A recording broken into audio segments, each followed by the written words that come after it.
Thank you everybody for being here on a Sunday morning. My name is Kelli von... Oh, it's Sunday morning, it's not Sunday. Oh my gosh, I'm in like total hypnotic, I'm in the HT Live hypnotic trance. It feels like Sunday.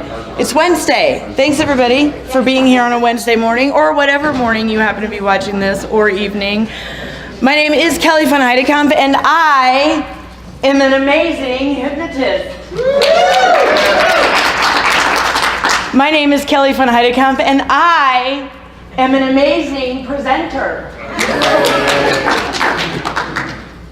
My name is Kelli von Heydekampf, and I have written an amazing book. Now, I haven't written the book, but I know that I'm one thought away from being the next best version of myself. Right? And I'm also one thought away from not being the next best version of myself. Right? Anybody else just one thought away from either being the next best version of themselves or not? And I was even one thought away from doing this conference or not doing this conference. Matter of fact, when I was having my breakfast, I realized I was one thought away from thinking I was going to suck. What do I have to say? Why would anybody want to come and see me? I haven't been doing this long enough. What could I possibly convey to all of these experts who have been doing this for so many years, for so long? One thought away. Now, everything works out for a reason, and I happened to sit down on the last 30 minutes of John Sorbone's script writing talk. Who else was there? Was that little thing he did just amazing? Is it true for every single one of us? So for those of you who missed it, I'm really sorry you missed it because it was amazing. And it was just really asking each and every one of us to step into our greatness and claim it.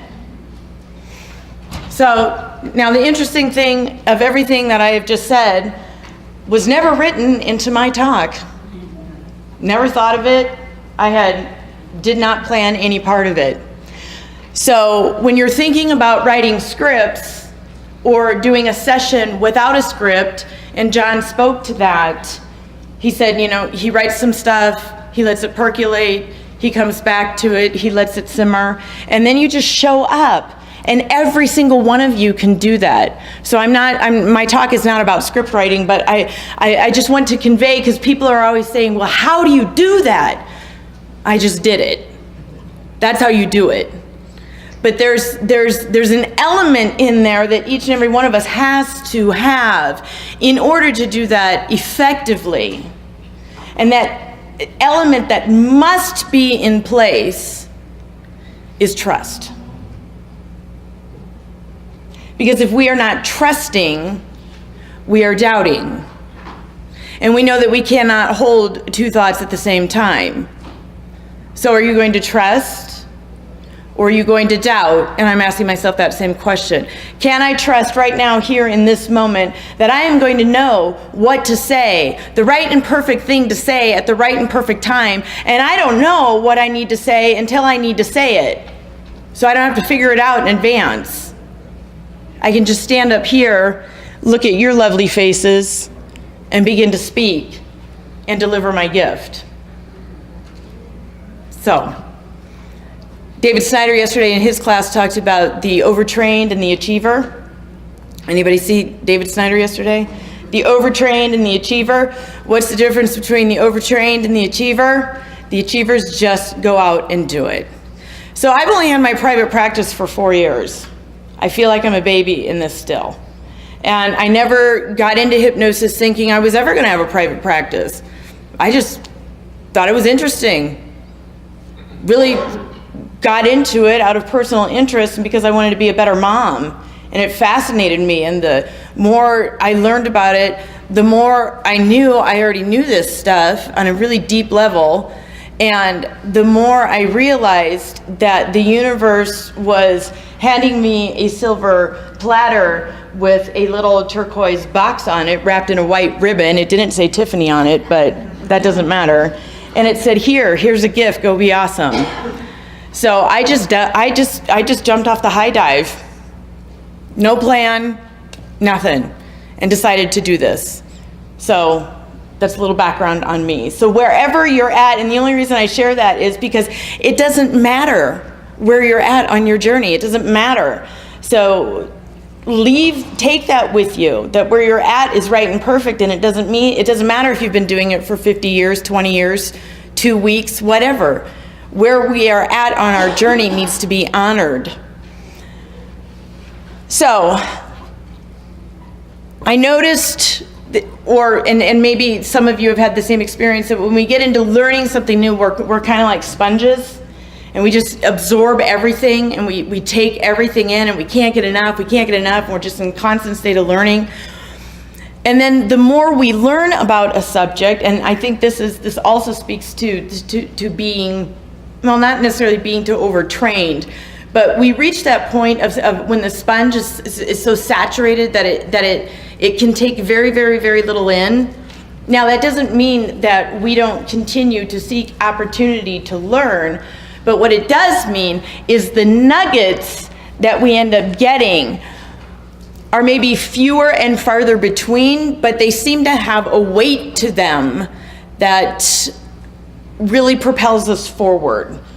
And I think I know that's what I'm finding right now, and that's why I named the talk the three pieces of advice that I paid thousands of dollars to get. Because sometimes we sign up for trainings and they are very, very expensive, and we may only take one piece of information from that venue or that person or that training, and yet it's the piece of information that propels us further than any other training has.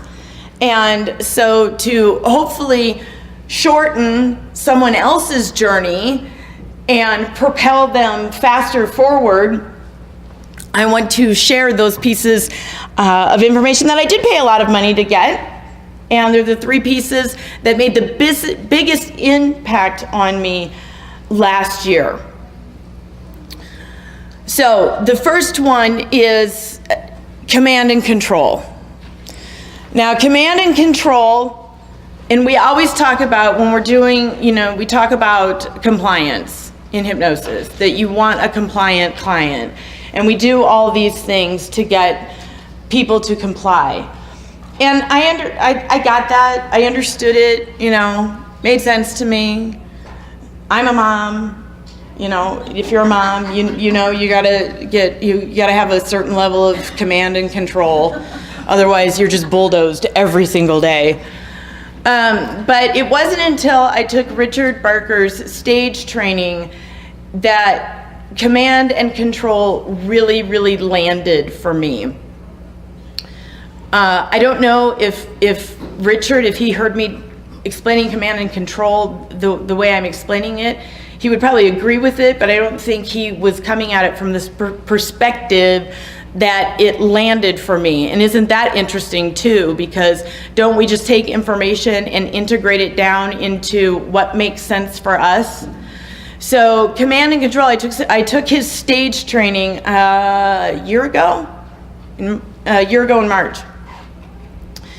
And the whole idea around of command and control was about to have compliant participants who were willing to follow his instructions, but it was mainly about safety, that as a stage hypnotist, you're responsible for what goes on in that arena, and without command and control, you can easily have chaos. But I took command and control. This was one of the best pieces of information because I didn't leave that workshop all of a sudden walking into 20 stage hypnosis shows. I left his training going back to my private practice, going back to my 3 kids in Minnesota, going back to being a pet owner, of my 2 dogs, going back into my everyday life, but I had this new understanding of what that meant. And the command and control, what I finally understood, it was a presence. And that's one of the things that I think is really, really fascinating about coming to these conferences, because we spend so much time on, tell me what to do, tell me what to do, tell me what to do, tell me what to do. Give me the checklist, and I'll do it. I'm totally that person too. Tell me what to do, and I'll frickin' do it, and then I'll just, it'll take me to the next level. But in all of our doingness, we forget something extremely important, because none of it matters without beingness. It doesn't matter. It doesn't count. It stays completely neutral in my mind. If we are just running around doing without being present in our mind of being, it doesn't matter. Anybody disagree with that statement? I'm seeing a lot of nodded heads, so everybody already knows what I'm talking about. So command and control is a presence. And in the stage world, it's a presence of, this is my stage. This is my stage, and you are going to do what I tell you to do. Otherwise, I'm going to ask you to leave my stage. Right? And sometimes we have to make ourselves really big, and we have to take control of that. We have to use our physical state. We have a lot of discussion in our society right now about how certain men use their physical presence to intimidate others. We know that this is a thing. So it can be used for good, it can be used for less than good. But when we understand that it is a state of presence that we really need to tap into. And I say we need to tap into because it's important for a number of reasons. The number one reason why it became so important for me was it took my fear away. Dissolved it instantaneously. Didn't mean I wasn't nervous, because I'm nervous. I'm nervous to be up here. I'd be lying if I said I wasn't nervous. But it instantaneously dissolves. And anybody who sat in David Snyder's yesterday said, every single emotion that we have has a physiology to it.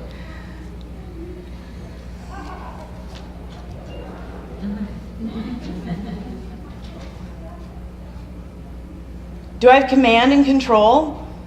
Now, it's a little odd. This is more appropriate for a stage setting. It's a little weird if somebody comes into your office, right? Little intimidating. That's the beautiful thing about this concept, is because command and control, when it's used properly, because we know that people are using it improperly, but command and control is actually adaptable. It's flexible. And if used correctly, it's compassionate. Command and control not only takes and dissolves my fear away and instills in me, I can do this. This is going to happen no matter what. And I am equipped to deal with no matter what, because we're in it. Right? This is going to happen. I mean, we're going to get to 9:55 no matter what, right? We're going to get there. But it allows me to have a presence that creates safety. So not only does it take my fear away, but it creates safety in my client. It creates a feeling of safety for the participants who are on my stage. It creates a feeling of comfort for those people sitting in my audience if I'm giving a presentation. Because nobody likes it we know when people don't know what the hell they're doing, right? And doesn't it drive you crazy when we're sitting as a participant somewhere, and especially it's super awkward when it's one-on-one, When you're like, be it a therapist, be it a doctor, be it a lawyer, and you're sitting there thinking, man, this person does not know what they're doing. And you can usually tell pretty quickly. Most of the time it's a gut feeling. You're just like, something's not on. This is kind of weird. So I'm very aware of that when I use it appropriately in my office, that it creates that feeling of safety for my client. This is, when I came out of this stage training, I noticed it most vividly, I guess is the word I'm going to use, for my smoking clients who are of a certain age and a certain gender. And it was men in their, I would say, upper 60s into their middle 70s range. I don't know if anybody else has had this experience, but that category of people like to show me how strong-willed they are. Anybody else experience that? You men in the audience might not, but but as a female, it's kind of like, oh, I'm going to show her how strong-willed I am. And with this idea of taking control of the situation, I no longer had to sit there and wonder if he was going to follow my instructions. I no longer had to sit there and wonder, is he going to open his eyes? I no longer had to sit there and be willing to take on his unwillingness to participate. That was gone.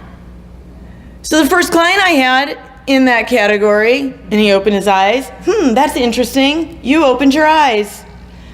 Oh, yeah, well, I told you I was a strong-willed person. Yes, you did. So you can make a decision right now to follow the rest of my instructions, and we will have a very beneficial session, or you can take your strong will and leave. He became an 8-year-old boy like that. 8-year-old boy. Oh my gosh, I've been scolded by my mom. I am now going to listen. And I didn't say it that harshly, but I was very, very direct. I was very, very direct. So this idea of command and control was something that took the idea of compliance a step further for me and really made it make sense to me. So, and since then, I actually have done my first stage show, which I was really happy about, and it went really, really well, and I was really, really excited about that. But even if I had not ever done a stage show, that piece of information to get was worth every bit of money I paid for it, because it let me walk into the next best version of myself, right? And this is what it means, when Jason and Richard on the first day, what did we talk about? Scale up your business, scale up your business, scale up your business. And we're running around looking for the to-do list, and we need the to-do list, we need the action steps, but we also need to know what it looks like in action. Who are we in action when we are scaling up? And that piece of information allowed me to scale up. Command and control, for me anyway, creates, I said it's flexible, it's adaptable, and it's compassionate. Command and control creates for me a state of witnessing. I've been in Facebook groups where there have been people who say, I'm so exhausted at the end of my day, I'm so exhausted. I just, all of this stuff is just, I take it on, and I am so jazzed every single time I come out of a session, and it doesn't matter, and we deal with a lot of traumatic stuff. But it energizes me. It energizes me because I'm in a state of witnessing. I don't need to take it on. This person had their experience. It is not my experience. And me feeling bad for this person doesn't move them forward. Me feeling guilty about what happened, and it didn't happen to me. Why did it happen to them, and why didn't it happen to me? We can be empathetic without entering into the chaos and into the drama, and by doing that, I conserve my energy. I don't let it drain away. Command and control allows me to, and it's not even protecting myself. It's just allowing me to manage my energy, because I can sit across from this person and I can say, that was really terrible. That must have been awful. And I can listen and I can witness, but I don't have to become that with them. And actually, I think if we become that with them, we're not doing them any favors, because they are there to be uplifted out of it. And so it is my job to emulate and to model what that looks like. And some of us are in an area, a niche, Jason, where we have actually experienced that which we are have clients with.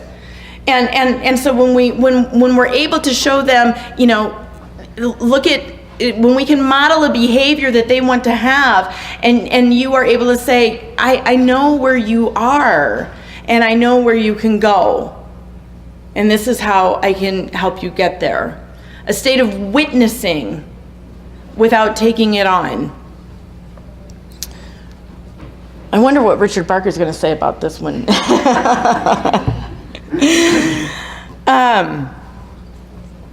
Let me see. Do any of you know who Cesar Millan is? No. The dog trainer? The dog whisperer, yes, the dog whisperer. So Cesar Millan is by far for me, when I think of command and control, it's Cesar Millan. What he does with dogs is absolutely amazing. And before I got into hypnosis, I remember before I got into hypnosis, before I opened my private practice, my husband's had his businesses. I was basically my husband's handler and a stay-at-home mom before starting my own private practice. 2 jobs that I voluntarily walked into, and they were the best 2 jobs I've ever had before. But we always have a next best version of ourselves to walk into, right? So before hypnosis, my world was all about parenting. Parenting. How can I become a better mom? And I was watching an episode of Cesar Millan one day, and I don't know why it's always the annoying little dogs, but it always is. It's just, and he gets called into this house, and it's like this white, fluffy Pomeranian, just yap thing, and just an awful creature. They couldn't feed it, they couldn't get a leash on it, the dog would just nip and bite and just everything, he'd see a leash and just go crazy. And so Cesar Millan, I can't even remember what he said, but his big thing is about you have to exercise your pet. You have to let them drain some energy before you can instill any kind of training into them, before you can begin to even work with them. And this dog was so out of control that had never happened. So he finally gets a leash on this little dog, and for the next, they had to fast forward it. I don't know how long they fast forward, but it was a good 5, 6, 7 minutes or something like that. And Cesar Millan is holding this leash, and this little Pomeranian devil is just, he looked like a Tasmanian devil. He was just swirling around, and he was going into convulsions and fits and barking and trying to bite the leash and everything. And I remember watching Cesar Millan and his composure. And he just stood there, and he's like, yeah. Mm-hmm. And they fast forwarded, and this dog at some point was just spent. Just completely spent. And Cesar was like, now we can do some work. But I remember as a mom of 3 preteen girls, I remember watching that, and I said, that's the kind of parent I want to be. I want to be the parent who can hold onto the leash and let whatever this is happen and witness it and be there for it, and then say, okay, now we can move on. So Cesar Millan is my absolute number one. He doesn't do great with people relationships, I understand. I don't know personally, but that's kind of what you read in People magazine, that he's really good with dogs and not so good with people. But he's my command and control model, my example. That when I need a go-to person, when I'm feeling those doubts, when I can't think of what to do next, and know that I need to be in that space, and with that composure, he is my go-to person. And I always want him to do like follow-up episodes. Like, I want to know what happened to that nasty little Pomeranian thing 5 years later. I always want like the 5 year later version of those dogs. So the next piece of advice this program it cost a lot of money, and again, there was a lot of good information in it, but this was my aha moment, and I call this piece of information duh. So I had been working on creating packages, and when you're doing this stuff, it's you and your computer. Yeah. And you're like, oh my God, I don't know. What do I charge? How many sessions? What should I call it? I don't know. Let's put some stuff out there. So, and you put it up there, and you're like, well, everybody's buying the single session, but nobody's buying like the coaching package. Nobody's like, what's up with that? And I'm in this program, and for some reason in this program, there was live coaching that went on every week. And I was always the one that was just like, everybody was always like, oh my God, it's amazing. Everything's so amazing. And oh my God, I did this thing and I got 20 clients and it was amazing and all this. And I'm sitting at my, going, oh my God, just, because it wasn't amazing for me. And I was tired of hearing all the amazing stories. So I got on there and I was like, and I kind of told her what was going on and everything, and I mean, it's so duh that, but I was literally like, oh my gosh, I can't believe it. She said, Kelli, you have people calling you. They are hot leads. They are on your phone. They are asking for your recommendation. You're selling them the single session. Duh! Oh my gosh! She's absolutely right. Why the hell am I doing that? Because I didn't know what I was selling. I didn't know the value of it. I not only did not know the value of it, but I was already assuming that whoever called me to find out about it couldn't afford it. Oh, you can't afford this. Just buy the single session. And then we can work our way up. We can always add sessions. Duh. People, especially if they're on your phone calling you and you're in conversation with them, they want to know. And so I have flipped that and have made it a goal of mine to act with integrity and recommend what I honestly believe they need without overselling. I talked to a woman who just flat out requires 6 sessions all the time because it's a good business model. I don't agree with that because not everybody needs 6 sessions. I don't believe that is integrity. She can do whatever she wants, but in order, I am really big on being in integrity and being authentic. So if one of those two things, if anything butts up against that, I might not always be aware of it, but I do always come back to it. And being in integrity meant that I was doing these clients a disservice by not giving them the amount of sessions that I really felt they needed. And so now I understand what it is that I'm delivering, what it is, the value that they're getting, and I tell them, and now I've gone so far that I know there are some issues that I simply will not do one session on, because we know that weight loss is not a one session deal, right? There's too many layers, and most of the time, you know, yeah, it's non-guard. It's Richard who always says that, you know, most of the time people don't believe it can be done in one session anyway, whatever it is that we're doing. So I don't over-recommend, but I give my honest professional opinion. My honest professional opinion, because we're talking about being business professionals. When you call the doctor's office or the dermatologist or whatever other professional or the lawyer, you know, well, the lawyer, he doesn't even ask you. First of all, you don't even ask. It's just all about billable hours anyway. Once you sign the contract, you're in for as long as it takes.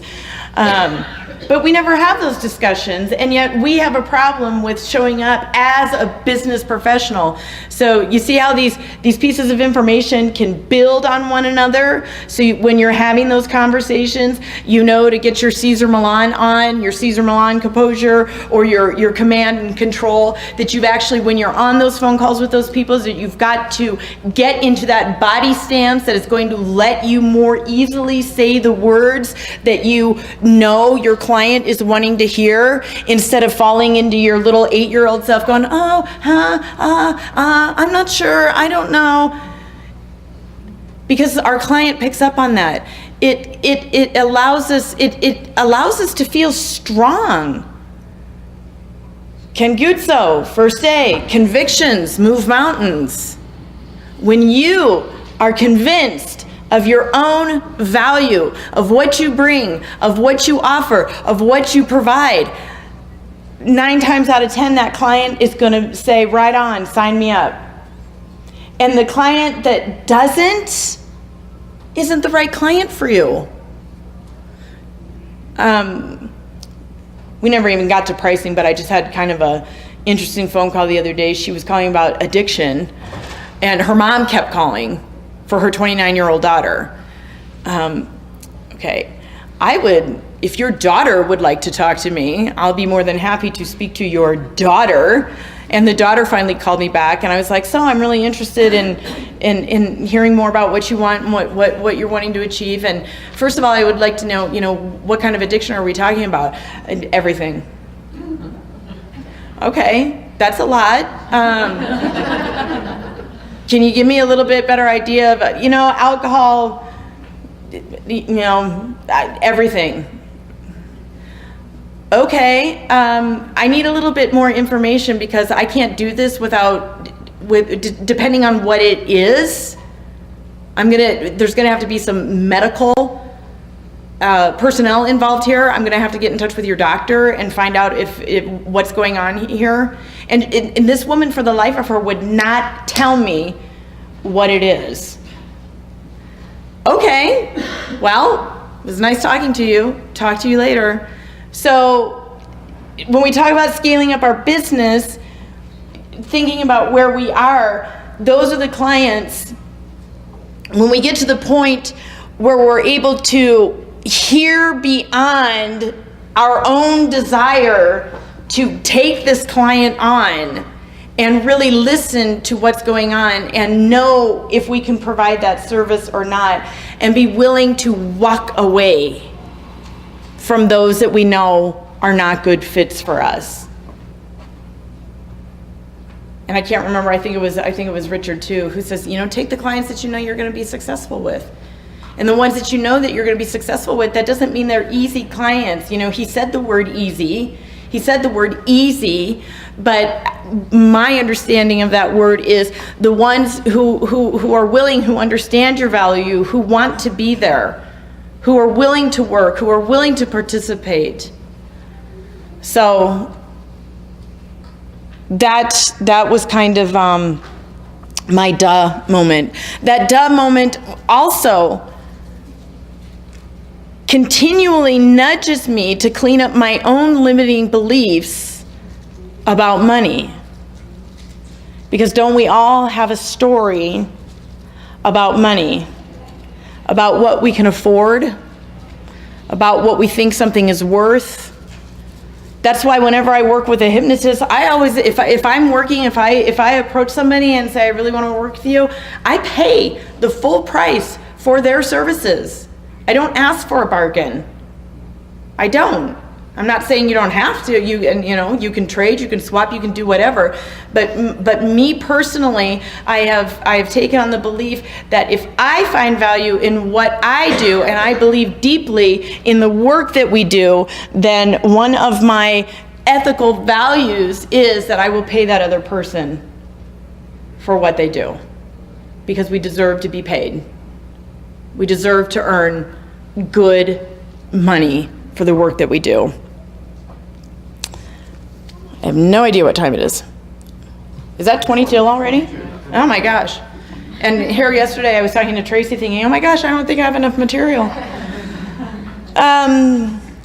Anybody know Genevieve Washington? So I came in, I flew in Monday morning, so I came in on the tail end of Scott Sandlin's Genevieve story. But did anybody do the virtual hypnosis conference? When was that? Was that January a year ago or something like that? January, and then the one in August. Yeah, not the one in September, but the first one in January. Did anybody do that one?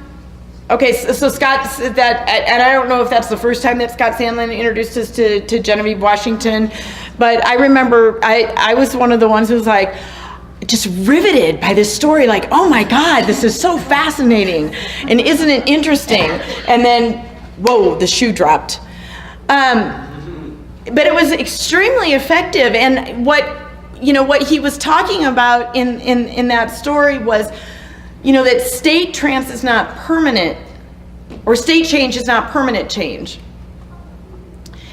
And he said a sentence in there that, again, really landed with me, because I had not just, because that was in January, but we come to these hypnosis conferences and everything's about fast and this and wow and pizzazz and bang and the stories that we tell. And I dropped this person and all of a sudden she dropped 50 pounds and went home, and it was awesome and amazing. And and we walk around and we're like, oh my gosh, but I'm not doing that. I'm not doing that, so I must not be good.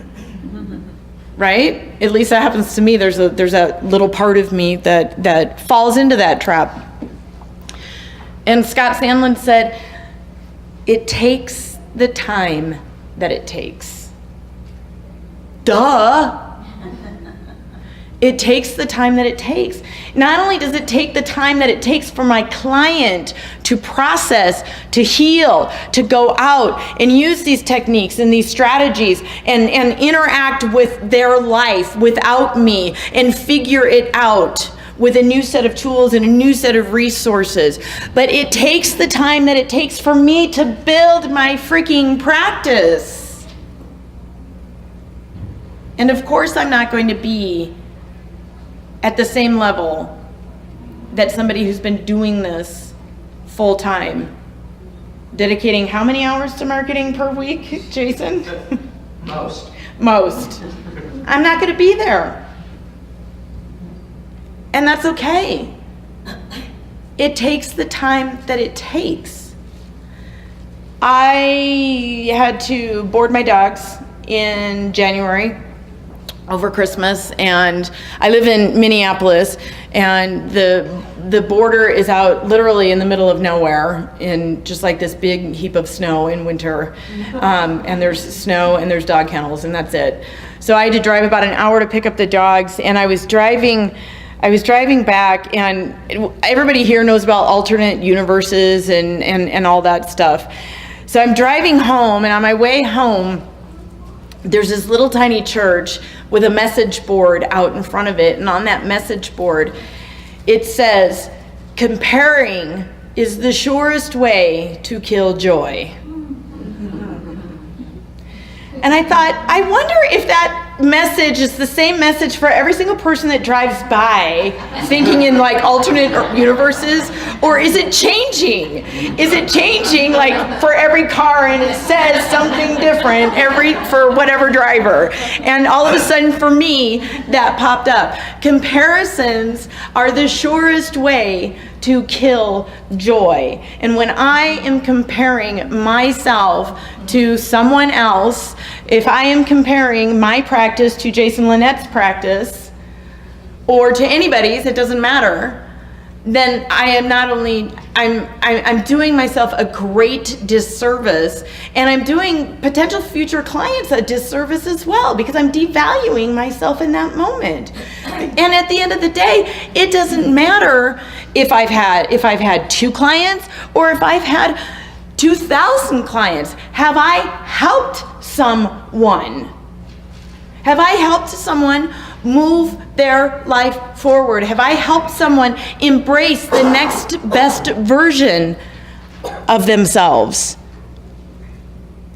Comparison is the surest way to kill joy. It takes the time that it takes.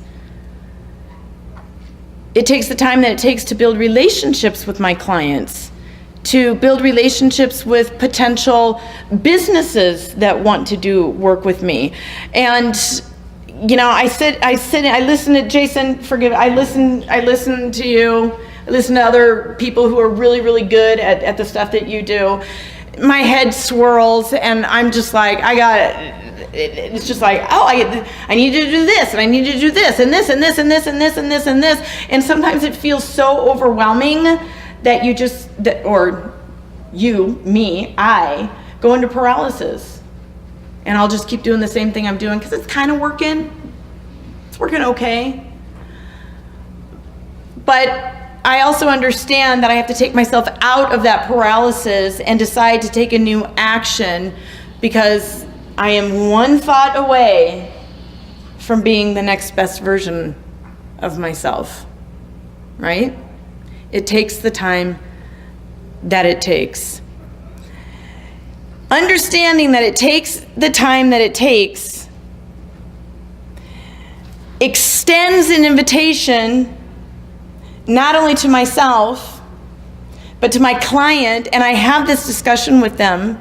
Because when I devalue the time that it takes, I take myself out of a supportive, beneficial process, and I put myself, or the client puts themselves, directly back into the event or the state that they were trying so hard to get out of. Because isn't that the conversation that we're having with every single client when they call? I don't want this anymore, I don't want this anymore, I don't want it anymore, I don't want it anymore, I don't know how to get rid of it. There's this event, there's this thing that they want to get rid of, and we have to have that conversation with them that this is a process, it is not an event. It doesn't mean that we won't show you good, quick techniques that will help you, but sweetie, you got to go out into your own world and your own life, and I'm not going to be holding your hand. So be gentle with yourself, be kind to yourself, allow yourself to move through space and time, and understand that it's going to take a little time to try on this new identity, to step into it. And there's going to be those moments where it's not going to be easy. But you can remind yourself in that moment that this is what it looks like as I walk into the next best version of myself. And right where I'm at is perfect. So that statement that Scott made, I was really bummed that Genevieve never existed. I have to say, I was really hoping, I was rooting for her, I was pulling for her, but the piece of information that he was conveying really landed. And I heard this recently, I didn't make this up, it came from somebody, I don't even remember where I read it, but I always share this with clients and they love it, because then we start to break it down. We live in a participatory universe, creating itself at every given moment. And so what are we creating right now? And are we willing to put enough moments together to move ourselves through time and space to get where we want to be? We live in a participatory universe that is creating itself in every single moment. I thought that was a beautiful, beautiful statement. Being in the framework of letting it, giving myself the time that it takes, it keeps me focused.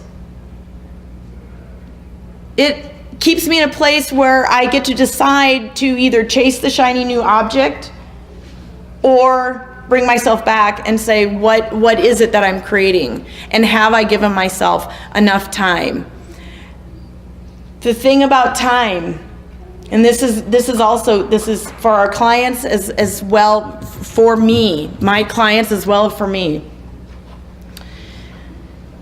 It's in those moments where I find myself comparing that I have to realize it's most likely because I feel isolated. I need to reach out to someone. Does anybody have, and I think that's one of the reasons why we love conferences, is because we get to come together and we get to be with our tribe and we get to talk. And I'm always amazed at like how like-minded everybody is. Like, oh my God, everybody's just like me here. Like this stuff I think and do and say isn't weird. It's not weird. Nobody thinks I'm weird. But then you go back home and you're doing all this stuff and you're trying to put pricing packages together on your website and you're like, oh God, and you just feel isolated. It can sometimes feel very isolating, right? It can, and then that's our moment that we need to reach out and we need to be vulnerable enough to say, this is what I feel. I just need some connection. I just need one of my peeps. But in those moments too, and I go back to this is another great thing for your clients. Tell them the difference between you have to make a choice. If you're not trusting, you're doubting. You can't do both at the same time. Try on doubt. David Snyder, what does it feel like? What does doubt feel like? How long do you want to walk around in that? What does trust feel like? I'm not going to guarantee you that you're never going to feel doubt again, but now you can ask yourself the question, as I have to ask myself the question too, how long do I want to stay there? How long do I want to schlep it around? Or do I want to make a choice to choose a different action, a different thought, a different word, a different feeling, something different, and trust? And sometimes it's enough to just for a moment to just be, to stop doing, to stop running, to just land in our bodies and just be who we are right now. Yesterday in Victoria's workshop on affirmations, which was amazing, Tracy and I were sitting there and you and I were both kind of struggling with the whole thing. Two hypnotists struggling with affirmations. We know this. We know this stuff. We know all of it. So are we being in integrity with ourselves and really using the tools that we know that work and really walking the talk? Are we walking the talk? So I had to admit to myself yesterday, I'm not always walking the talk. I'm not. But I have more often moments of awareness when that is happening.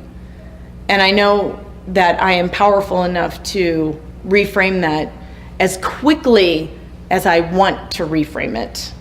As quickly as I want to reframe it.